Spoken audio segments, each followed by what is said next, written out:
XconMedia. Welcome to XconMedia. Appreciate you tapping in, man. We doing this thing a little pre-recorded. You know, we live most of the time on Thursday nights. However, my 18-year-old got a football game tomorrow night, so we're going to do this thing on Wednesday night. And I got my boy, Dr. Chris Pugh. What is going on with you, man? Gee, man, what's going on, brother? I'm doing well, man. You know, every day is a gift around this part, man. So I appreciate it. Appreciate the invitation, man. Appreciate the opportunity. Oh, for sure, man. I see. Hey, listen, man. I like you already, boy. You came in with the right hat on. And then, you know what I'm saying? We rising up. I like that. Got to. Oh, man. Appreciate you. Yes, sir. On to the show, man. Hey, man. We all got a story, man. Everybody got a story, man. Most And definitely. got a rather interesting story yourself, man. For sure. First of all, tell the people who you are, you know, what you're doing, and give us a little background, man. You know. Man, most definitely, G. Thank you so much, man. I'm basically, first of all, man, I'm a human being that's just learning each and every day. My mantra is the best student is always the best teacher. So in order for me to learn something, I got to teach something, and it's nothing better. The best teaching method is to tell folks the truth in a way that they can understand it. You know what I mean? So my name is Dr. Marion Christopher Pugh. I was born in Atlanta, Georgia in the 80s. Grew up in Atlanta. Ended up going to Georgia Southern University, majored in comm arts. Ended up going into school counseling, and ended up getting my doctorate in curriculum studies, which is an educational doctorate. You know, a lot of people say Dr. Pugh. I'm not a medical doctor. I'm an educational doctor. I'm in the mental health field, man. So I'm doing a lot of therapy work, counseling work. I'm also an educational consultant. So what a lot of people may not know what that entails is I'm a person that goes into the school system. I go into the homes. I go into organizations, churches, mosques, wherever, anywhere that has human beings. And I go in them and teach them about different aspects of life, communication skills, conflict resolution skills, social emotional learning. Most of all, I teach how to remove confusion out of situations, right? So we all know that in a lot of cases, man, confusion destroys a lot of people who may have good hearts. But unfortunately, a lot of people don't know that good hearts are not skills. Just because you're a good person, good is a standard, it's not a skill set. So unfortunately, what a lot of good-hearted people do, they destroy their families and their jobs and their opportunities with a smile and think it justifies their behavior just because they're nice. So what I do is I go around and tell people, regardless of your standards and your status, your skill sets is what's going to make or break your ability to hold on to your life or what you think you know about it, right? I teach a lot about identity. I teach a lot about childhood maturation process. One of the main things I like to do with my initiative called Manhood Mindset. Also, I want people to go ahead and visit manhoodmindset.com. Manhoodmindset.com is basically an initiative to help people start that conversation that they did not know how to start in their younger years, the teenage years, young adult years, and even in their elder years. The reason why I started is because a lot of people knew how they felt about their father, but they didn't know their father. It's a lot of people who knew how people felt about their father, but they still never heard his side.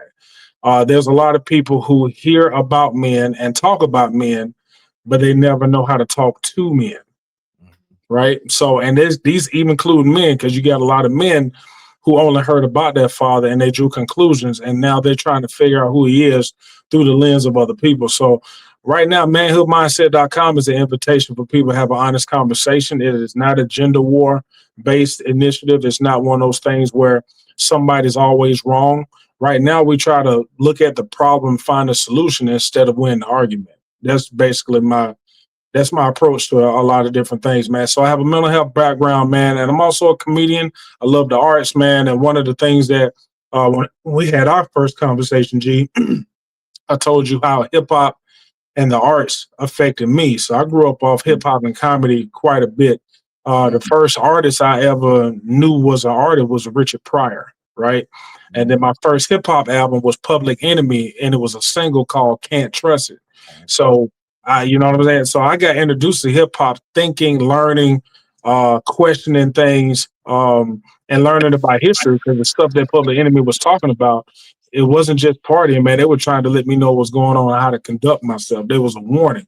Mhm. One of the things I appreciate about comedy and hip hop, they tell the truth in a way that enlightens the mind and make you think about it. Because in order to laugh, you have to think. And that's a lot of people don't understand that. In order to get the punchlines, the information had to hit you in a certain way that Mhm. developed a picture. And we all know pictures are worth more than 1,000 words, right? Right. So basically, the artistic expression of hip hop and comedy really shaped my thirst for knowledge, my desire to make sure that people know exactly what they're talking about. Some people know what they're about to say, but a Mhm. lot of people don't know what they're talking about, man. And it's not a condemning thing. I'm not here to judge, but I do observe and I adjust. That's what I like to tell people I do, man. So in a nutshell, man, we can get a little bit deeper than that, man. But So that's in a nutshell who I am. okay. So we all then been through some things in our life, and So, obviously, you have came full circle. What happened to you in your life to bring you to this point? mm, Because in order for you to talk to people about what you talk to them right. about, you had to went through something. You Yeah, know what I'm saying? for Yeah. sure. One thing I always respond to that question by saying this statement: the witness is the most powerful person in the courtroom, Hmm. not the victim and not the prosecuting attorney, because the witness is the only one that's not trying to get people to validate what they saw. They know what they saw, right? Hmm. So I witnessed more tragedy than I personally experienced, which is Wow. also traumatic, because Mhm. now you witnessing it. Now you got to be, you're stuck with a lot of these images, and you have to witness people that you love hurting over and over again, and you can't do nothing about it. So it's almost like when you're a witness, you're also not a victim, but sometimes you're a hostage, because you have to stare at something that you can't even solve. Mhm. You Mhm. can't even help most times. You just have to sit there, observe it, and then address what you've learned from that situation. So I was blessed to see a lot of dysfunction, man. I was forced to be around a lot of people who did not know how to communicate with each other. They Mhm. knew how to talk, but they didn't know how to communicate. A lot of people know how to say how they felt, but they did not know how to say what they comprehended. Mhm. Does that make sense? So, Absolutely. and honestly, man, I was around a lot of other people who were young, just like me, who were the most mature person in the situation, whether Mhm. it be parents, whether it be siblings, whether it be whatever. It's sometimes you were forced to grow, not because something happened to you, but a Mhm. lot of people were forced to grow up fast because we found out the comprehension level or the maturity level of the people who are in charge of our safety. Absolutely. And right now, I work with a lot of children now who they don't trust adults because they have to raise them. Mhm. So it's a lot of trust issues with these kids. The reason why they don't trust a lot of adults, they see adults acting just like their peers. And Mhm. so if you have to pay bills, if you have to tuck your mother in, or you have to get your father's bottle out the way, it does something to you. All right. So also too, man, a lot of people who mature in their younger years have natural trust issues and suspicion. Mhm. Right? If you're a child and you have to yield to the authority of adults who may not even know who they are, you will Mhm. grow for the rest of your life going around not trusting anybody. Right? Mhm. Fortunately for me, I had enough adults in my life that I could trust. Mhm. But I was surrounded by a lot of peers who had to raise themselves, who went through unnecessary trauma, who went through unnecessary tragedies, man. Mhm. They did make some decisions that cost them a lot of time, but it was some of the decisions they made were based off the options that they thought they had, or the lack of options that they thought they were forced with. If that makes any sense. So Absolutely. in my background, man, and just being honest, I was my parents' marriage counselor, man. They were really good people. They Mhm. did not have good skills. If Mm. that makes any sense, good-hearted people, but they Mhm. just didn't have the skill. So I Mhm. was blessed to have two loving parents, hardworking parents that was so deficient in communication that it forced me to develop that skill at the age of 8 years old. Wow. So I was just to land the plane here, man. I was blessed to the point where I started doing team building exercises in my house. I was giving out tools. I was giving out homework to my parents at age 8 and 9 years old. Hey, sometimes the best practice start at the house It with your is. own family member. You know, that's just like a hairstylist. Somebody Yep. going to school, what you gonna do first? You gonna do everybody at the house hair Right. before Right. you step out there on the big stage. You know what I'm Best saying? So best case study ever, man. And yeah. I tell people all the time, sometimes your problems are your business. And I say this before I close and give you back the mic. Mhm, If anybody's listening to what I'm saying, your problems can give you a purpose if you mhm, know how to look at them, right? Because everybody's individual household had their own set of drama and mhm, set of shortcomings, right? So instead of blaming them, bring them to your adulthood in a way that you know how to solve those problems. Because every household was so specific. You can the skill set that you might have developed in your own household could mhm, provide solutions to other people who didn't see what you saw. You see what I'm mhm, saying? So you can be a consultant. Of how did you survive your household? Now it's plenty of children who need to hear what you know. They need mhm, to figure out what's going on. You got other parents who don't know what to do with what they saw as kids, but you do. mhm, Start that business, make that merchandise, start that music, write those poems, write those books. People need to hear that, man, because people are drowning in their own past. That's what I'm saying. and they don't know why. They don't know why. Know why. Yeah, for sure, man. So did you have to go through anything in your life? Because see me, I did. Listen, a lot of stuff that you saying is hitting home. Based on my past experience. You know, I went to the pen in 1998.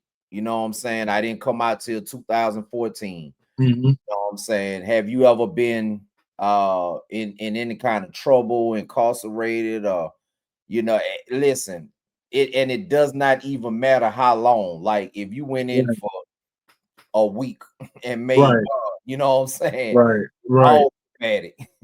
I, Yeah. I put like this. I was never booked or arrested. I've never even been handcuffed, man. Mhm. No, no, no. Let me put that back. I think I was detained but not handcuffed. I've been assaulted by the police on several occasions. I've been assaulted by authority members on a couple of occasions, but I never took that ride in the back of that car. Right. I've never been booked. I never had a mugshot. You know what I'm saying? And it's not because I'm a great person. It wasn't even because I was doing the right thing, man. I've seen so many people just be in the wrong place. Mhm. Um, man, when I got assaulted by the police, I was leaving a high school basketball game. He thought I resembled somebody else, or he thought I was a gang leader, whatever he told me. But Mhm. he justified harassing me and roughing me up right outside the gym. You know what I mean? And it was plenty of times I thought I was about to go to jail, but for whatever reason, man, it just did not happen. And not because I deserved it, man. I've seen so many people who went to jail just because somebody felt like doing it. You know what I mean? Mhm. I was telling a close friend today, that have I been in trouble? Yes. Most of my trouble is about disappointing the people that prayed for me. Mhm. I don't start fights because I saw what fights led to. I saw a Mhm. lot of people get beat within the inch of their life. I've seen people get paralyzed. I was around some suicide, attempted suicide, a lot of depression I've seen. Mhm. So I think my prison was the one that you can't get booked for, have a mug shot, man. You just have to try to make it the next day and try to smile through it. So, Listen, yeah, some prisons you can't see. listen. Some prisons, you ever remember one of my first groups also was Arrested Development. Because I Mhm. used to look at that and I'm like, what in the world is Arrested Development? It's because you Mhm. can't even grow out of it because somebody seized you at one part of your life and you don't even know how to grow out of it. Now your body, biologically, you can be an adult, but psychologically you can still be 7 years old, which I'm seeing a lot Mhm. in society, man. We have a lot of people who are still competing like middle schoolers. And what Mhm. makes it most dangerous, G, is now we got a whole bunch of middle schoolers who are 45 years old with a bigger budget. Yep. Yep. Listen, it prison. A lot of people think you gotta physically be in prison. It's a lot of people ain't never been incarcerated a day in their life, Right. and in the biggest prison is their mind right Yep. now. You know what I'm Yep. saying? Yep. So, Yeah, man. Trauma is real, and us as black people, we don't like to reach out and say, "I need help," or "I'm going through this," or "I went through that and it's affecting me today." And that's us. Is suck it up and move on. You know what I'm saying? Mm-hmm. Wow. Where do you see young people who make emotional decisions? I see people who make emotional decisions because they don't have the skill sets to make intentional decisions yet. Mm-hmm. Decision making is a skill. You know what I'm saying? Mm-hmm. So a lot of people may not know this. When you tell a child to make better decisions, but you don't teach them how to practice making good decisions, only thing we're doing is yelling and telling. Well, we don't reach and teach. I tell parents all the time, man, if you want your child to make better decisions, they need practice every day, just like you drop them off at football practice. They need decision practice. Mm-hmm. I was blessed to have OGs, coaches, and uncles that would drop me off in the mall for social experiments, just to see if I was going to walk off with a stranger or not. Mm. They would actually coach me on different scenarios, what to do. Mm-hmm. And I was surrounded by a lot. That's the reason why Manhood Mindset is not just a business, man. It's my experience. I was Mm-hmm. blessed with several men in my life and different roles, man. And this is the funny thing: men with families already who Mm-hmm. did not have they didn't have time to raise another boy, but they created opportunities to. Yeah. And it didn't take all day for me to get the point. Because I will tell you this, man. Gee, it don't take all day to teach people that want to learn. For sure. It Yeah. really don't. And I want a lot of men to know this, man, because I know there's a lot of rude people around. I know there's a lot of people who don't feel like hearing what we got to say, Mm-hmm. but they don't outnumber the people that want to hear our voice. Absolutely. It's just the people who don't want to hear our voice. They're louder, Mm-hmm. right? They're a little bit more outlandish. But Mm-hmm. a lot of people who are dying to know what we know, they're very reserved Mm-hmm. and they don't know how to ask. So Yeah. sometimes, man, when you just pull somebody to the side, man, and be like, "Hey, man, I saw what you just did.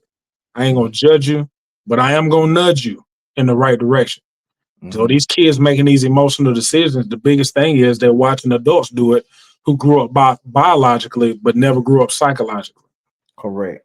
And Okay, that come from, see, you done been raised around a lot of older people, you know what I'm saying? And that's always a good thing. elders, man, Uh, elders for real. for real. And that's what the problem is with these kids out here now. They ain't got nobody to look I up had, to. None all the only thing they looking up to is the ignorant old folks, and they right. ain't trying to teach nothing. You know I'm what gonna I'm tell saying? you this. I'm gonna tell you this, Gene. I had to do a grandparents training at Riverdale Middle School, maybe a couple of weeks ago, Mm-hmm. and I had to teach the elders. I said, "Look, yes, these kids are a little bit more sensitive." I said, "Do you know why they're a little bit more sensitive?" They were like, "Why?" I said, "Their distractions have multiplied by 1,000 based off what you had when you were growing up." Mm-hmm. I said, "They're overexposed and undereducated. And the biggest issue is they do not have the village you had. Yes, they have all the technology and none of the village." Mm-hmm. So I said, they have pretty windows and they Mm-hmm. got a nice looking roof, but they Mm-hmm. don't have the foundation you had in the 40s, 50s, and 60s. Did Correct. you have to? And I said, "Watch this, y'all." I said, "Y'all went through some stuff where you had to bond with your neighbor." Mm-hmm. I said, "These kids right here don't even have neighbors. They can't go to their neighbor's house and eat dinner when they're hungry. It's Mm-hmm. like they don't have what we had." Yeah. You see what I'm saying? You don't go outside no more. No, I said, look, I said, I said, grandparents, I'm gonna tell you this too. Part of it is the fear that the adults had, because I will tell you this: a lot of this psychological issues we're dealing with is heavily predicated on also vitamin D deficiency. G, Mm-hmm. Yeah. if we're not going outside, we're not getting that sunlight, and vitamin D deficiency affects your whole hormonal system. Mm. It affects your behavior. It affects your self esteem. And I'll put it like this: you put a plant in the garage for a long time, you see what happens to it, right? Yeah, it's gonna What do you think is happening to people who don't go outside? Wow. That plant, how that plant looks in that garage is how some people's spirit look. Mm-hmm. That's a fact. Wow. Yeah, man. That's good. That's good. That's some nuggets right there. What are the three most important books and resources and practices that help you stay grounded? Like, because sometimes I know for me now, I'm more of a book reader now. Right. I Right. love audio books, you know what I'm saying? I'm more of a book reader now Right. than more than ever. So Right. I'm always interested in a good book myself, man. Of What course. what books you got?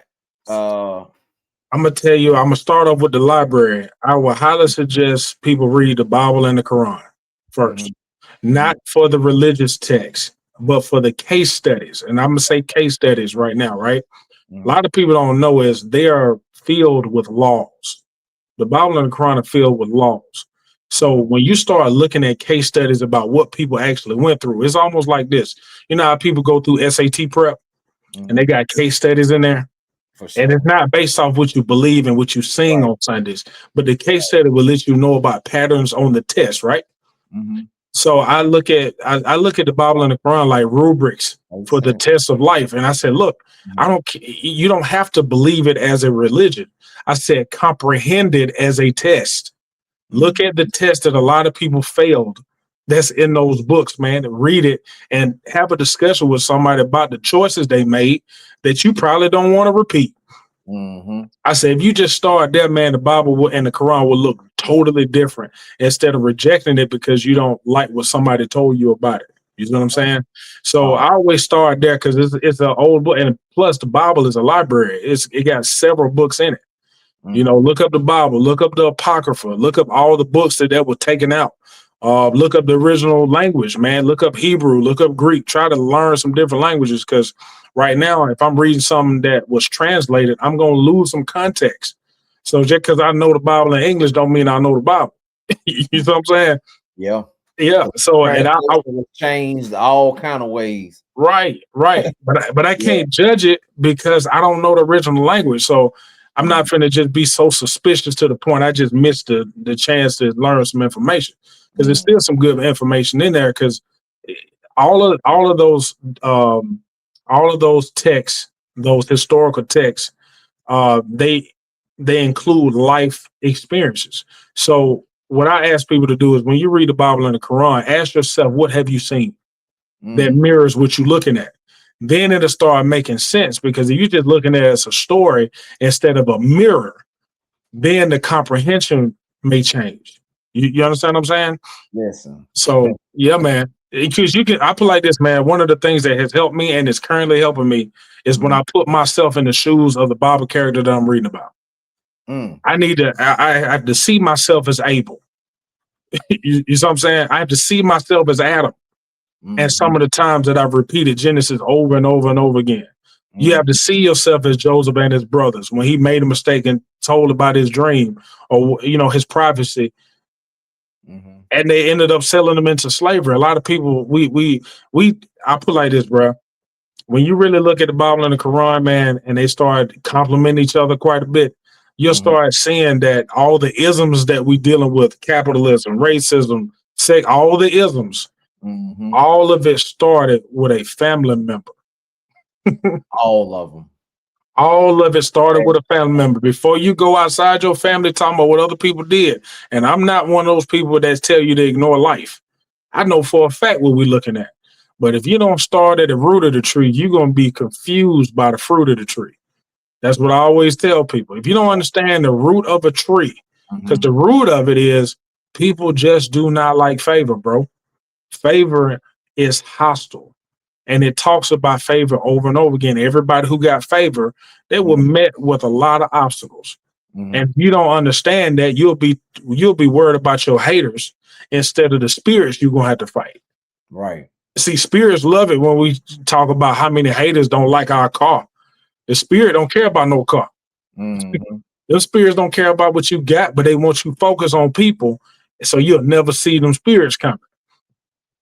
So mhm, that's what emotions do. Sometimes when we make emotional decisions, is a mhm, spiritual invitation. That's what these kids don't know. That's what these parents don't know. When you make a decision without using your brain, that tool that we were given, you Right. invite spirits that's going to control the rest of your life. So I started with the Bible and the Quran.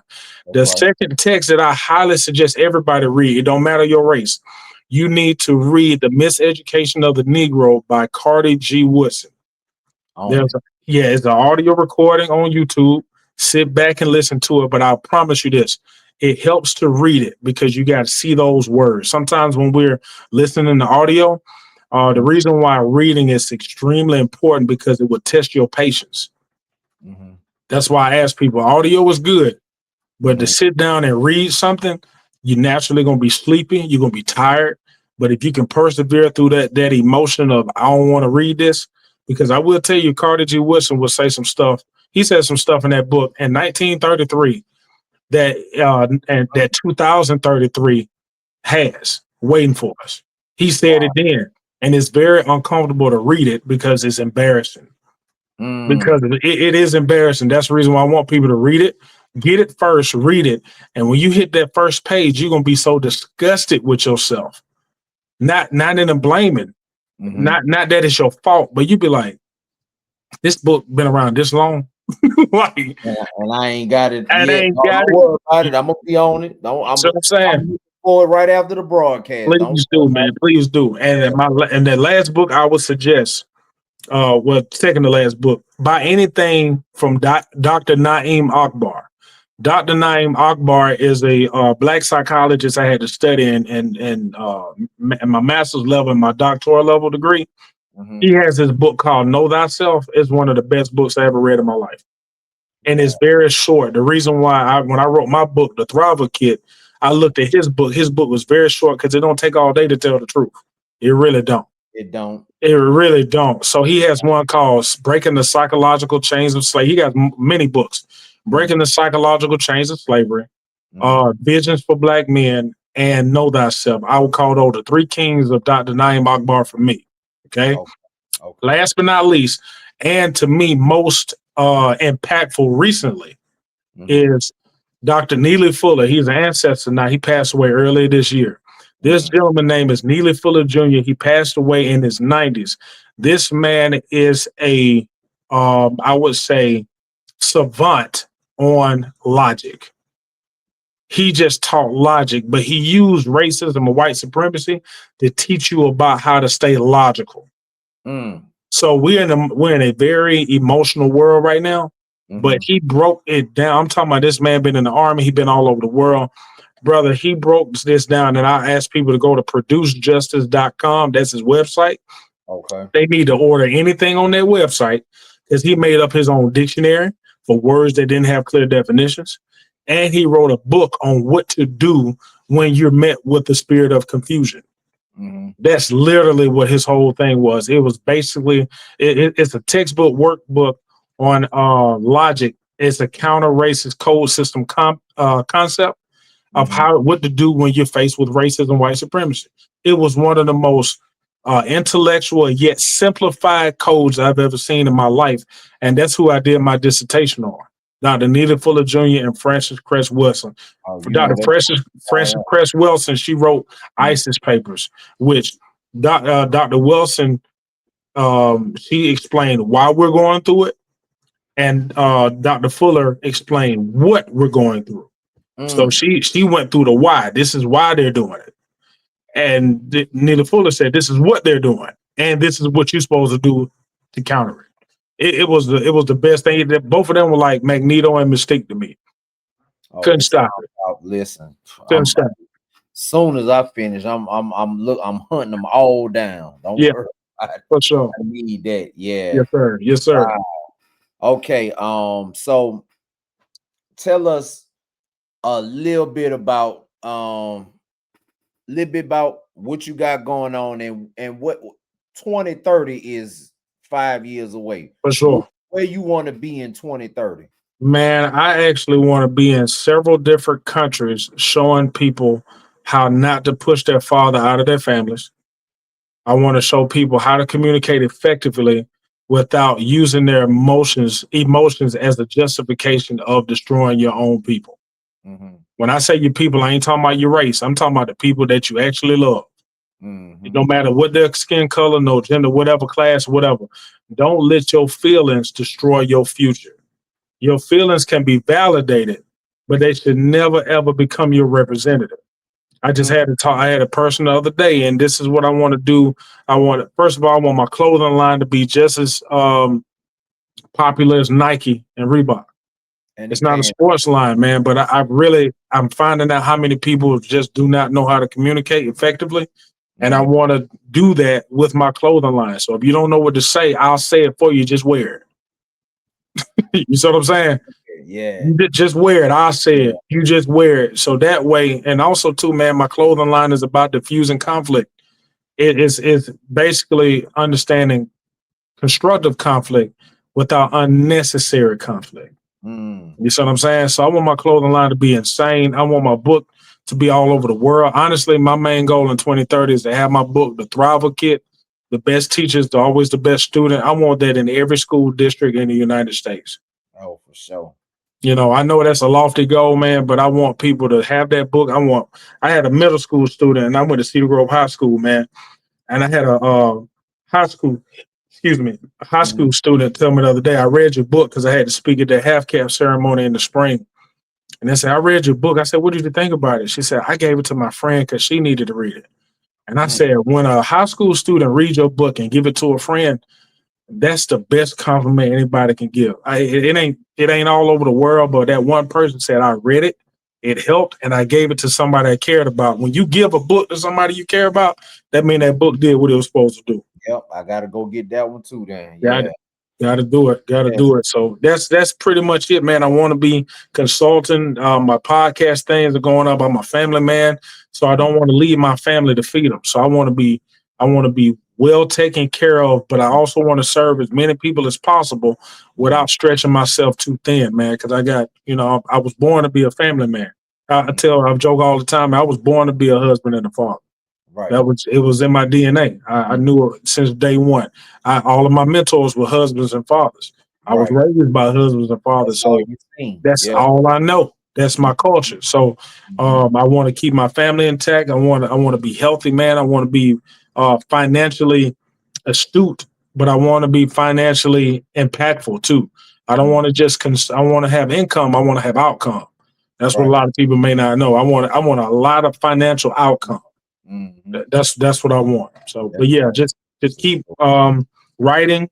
I want to get on stage and do some comedy, write some jokes for folks.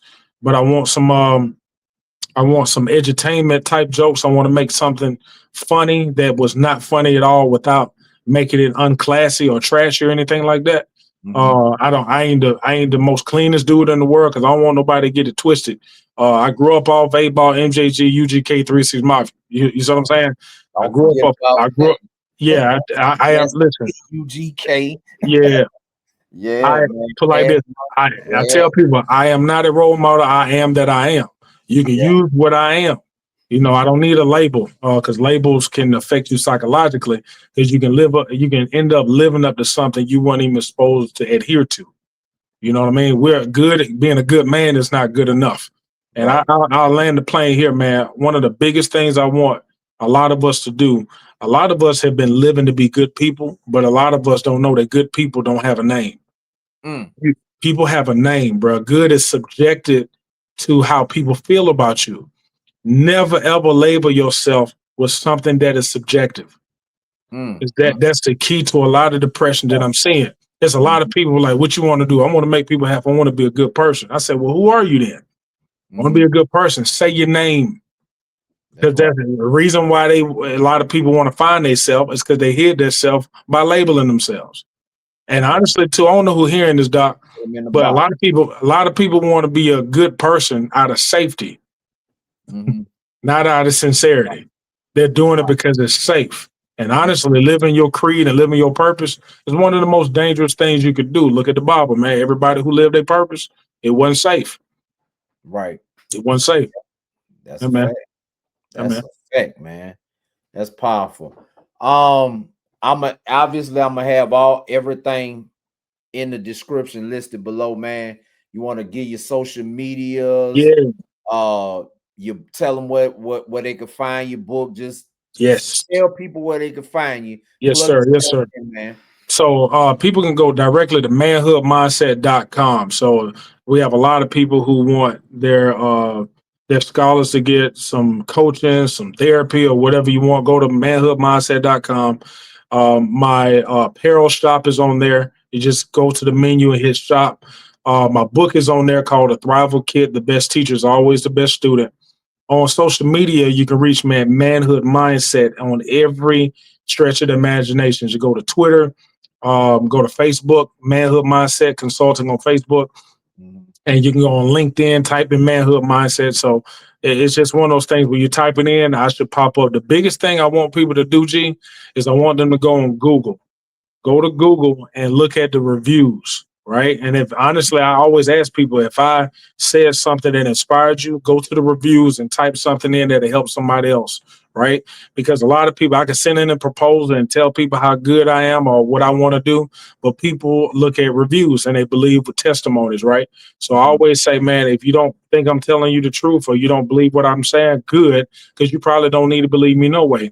Go believe the people that wrote it on the Google profile. So Google Manhood Mindset, Dr. Pugh, go down with a fine tooth comb, see who's lying, who's not, and then go from there. But until you do that, I think the best thing you do is, I don't need your trust. I need your investment. It's a difference. You don't have to trust me, but you do have to respect what I'm doing. For sure, man. Man, I appreciate you, brother. This thing has been a breath of fresh air, man. I hope it helped. Like I say all the time, if I talk to 100 people and 2 or 3 of them get the message, Yep. We done did some good. You know what I'm All saying? day. But obviously, we're gonna try to get it out, pushed out there. And this is only the beginning. I'm looking forward to collaborating with you. I like what you're doing, man. I read up on you myself, man. I'm gonna go get For the sure. book. I'm For gonna sure. support you everywhere I can. Thank you, bro. Type of brother that people need. We need this. This is Yeah. what we need. We For need sure. that positive message. We need to let people know that there are black men out here Oh, that yeah. think like this. We are not all athletes. We not all rappers. You know what I'm saying? We For do sure. we great at other things as well, man. Yeah. So I do appreciate you, man. And we gonna like I said, I'm gonna get everything put in the description where y'all can find the doctor, man. I want y'all to come through, man. Support him, man. He doing great things, man. These Appreciate young it. brothers and sisters need to hear these type of messages. Rap music has messed everything up so bad, and it's selling everybody the wrong type of dream. And look what we got. We got a big mess on our hands when we got this educated brother right here to show you the way. So Right. appreciate y'all tapping in, like, comment, subscribe, and all that good stuff. And go support Dr. Pugh. Thank you for tuning into XconMedia. Go right ahead and subscribe to the channel. Hurry up!